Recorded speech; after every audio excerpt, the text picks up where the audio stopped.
I always said, and I said in my book, I thought Assad remained in power because he used chemical weapons and the West was too frightened to do anything about it. But now we have that legacy that must be dealt with as soon as possible. Let's turn back to Syria for a bit. The US is working with several other countries in the Middle East to prevent the chemical weapons that were possessed by the Assad regime from falling into the wrong hands. Let's bring in Hamish de Bretton Gordon, who documented Assad's use of chemical weapons against Syrian civilians in 2013 in his book Chemical Warrior.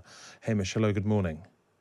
Hi, good morning, Hugo. Thanks very much for being with us. Look, before we turn to the sort of stockpiles themselves, to the extent that they still exist, remind us of what happened in 2013, Assad's use of these weapons. Well, it started a bit earlier than 2013, at the end of 2012, and a couple of times in early 2013, there were small sarin attacks. Sarin is a deadly nerve agent, and Assad dropped some sarin on a place called Sheikh al-Masud in Aleppo, and then in Sarakeb in Aleppo, which was the first time I came across it and went to investigate it with the BBC team at the time. And despite raising this issue with the British government, unfortunately, nothing really happened. Then on the 21st of August 2013, there was a massive nerve agent attack with sarin on the Damascus suburb of Ghouta, and 1,500 civilians were killed. The Organisation for the Prohibition of Chemical Weapons were then eventually brought in and removed Assad's declared stockpile. But a lot of people like me who were very close to it thought that what he declared was very light. He declared about 1,500 tons of precursors and some chemical weapons, but most of us believe there were several thousand tons. And unsurprisingly, in 2014, 15 and 16, Assad continued to use chemical weapons. 2017, at a place called Khan Shaykhun, he again used sarin, and then Britain and American jets attacked the chemical weapons facility and did the same in 2018, when again he used chemical weapons in Douma. So I always said, and I said in my book, I thought Assad remained in power because he used chemical weapons and the West was too frightened to do anything about it. But now we have that legacy that must be dealt with as soon as possible. I mean, this obviously has shades of Saddam Hussein and his weapons of mass destruction, but how much does the West know of, like, how great the existing chemical weapons store should be if it's a given that he lied about the extent of it before? Well, that's a good point. I mean, the thing about Saddam Hussein, and I was involved in both Gulf Wars and trying to hunt down his chemical weapons, that, you know, he didn't really have any, or any he could use. But that is different with Assad. You know, he had loads. Now, what he's got left, there are a number of chemical weapons facilities. We hadn't seen any chemical weapons used since about 2020. So maybe they've been in abeyance. We know the Israelis frequently hit some of these chemical facilities and military barracks. And we believe in the last couple of days, the Israelis have done that too.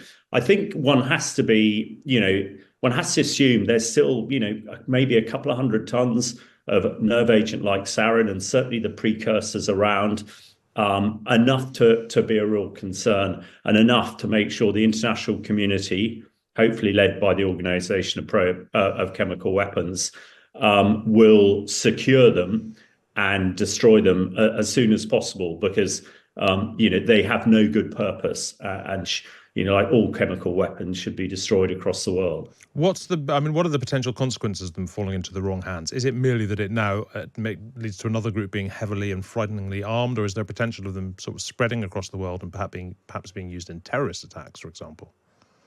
Well, the Islamic State have used them extensively. When I was the chemical weapons advisor to the Peshmerga, the Iraqi Kurd military, in the fight with ISIS for 2015 to 2017, we were attacked with mustard agent, aka mustard gas, and a lot of toxic chemicals. So we know that Islamic State, were keen to use chemical weapons, and certainly if these nerve agents fell into their hands, that would not be good. But I think basically all chemical weapons are abhorrent, and we need to make sure they're destroyed as quickly as possible, because even small amounts of nerve agent like sarin can be pretty deadly in terrorist hands, because you don't need a lot to kill people. As I'm talking to you from Salisbury, where the Russians, of course, had a nerve agent attack with Novichok, which killed Dawn Sturgis back in July 2018. I mean, even if they're not used as weapons of war, do they pose a danger to the populations who are around where they're currently being held? I wouldn't have thought so. And a lot of people are asking me at the moment, if the Israelis are bombing these places, can that be dangerous? Well, generally, you incinerate chemical weapons to get rid of them. So if you are blowing them up and setting them on fire, there will be, of course, collateral damage risk there. But in a secure place at the moment, no, they're unlikely to create contamination and affect people. There's a small chance if they're blown up. The best way is to get experts in there, secure them, remove them from the country, and get them incinerated in the UK or the US or wherever. So what do you, before we leave this, Hamish, what do you think is likely to happen? Is it likely that the US and other countries will send in teams to sort of dispose of these in a sort of clinical and clean way? Or are you expecting quite a lot of sort of surprising missile strikes in surprising places, which are effectively doing the job instead?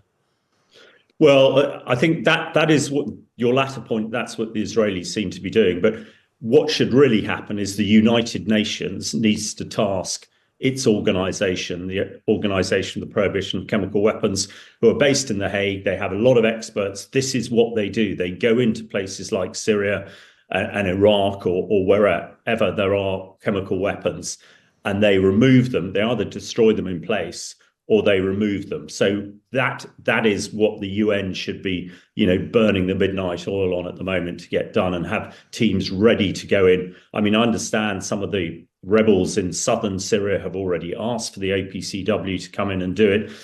It's much safer. I mean, I know that sounds a bit of a stretch thing to say, but it's safer for them to be removed by experts and destroyed rather than firing missiles and dropping bombs on them. Thank you very much indeed, Hamish de Bretton Gordon, talking there about the chemical weapons that still exist within Syria.